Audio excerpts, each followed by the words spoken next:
حشود عسكرية التي تدفع بها القوات الإفريقية والصومالية إلى المناطق التي ينشط فيها مقاتل حركة شباب المجاهدين بهدف توسيع نفوذها في محافظات جنوب الصومال، بينما يتوعد المسؤولون الحكوميون بمواصلة هجومهم على المحافظات الجنوبية لبسط سيطرتهم عليها.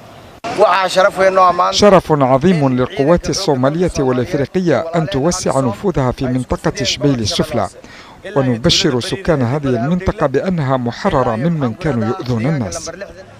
التقدم الأخير للقوات الصومالية والإفريقية مكنها من السيطرة على منطقة رقم 50 الاستراتيجية التابعة لمحافظة شبيل السفلى التي تقع على بعد 50 كيلومترا جنوب مقديشو دون وقوع مواجهات مع مسلحي حركة شباب المجاهدين.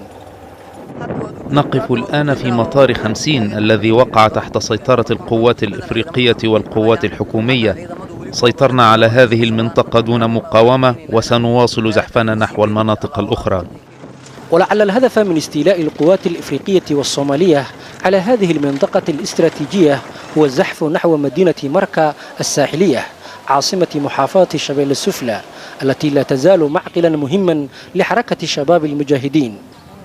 الأخبار الواردة من المدينة تتحدث عن أن مقاتلي الحركة في تعبئة مستمرة وبدأوا يستعدون لشن حرب عصابات على القوات الزاحفة.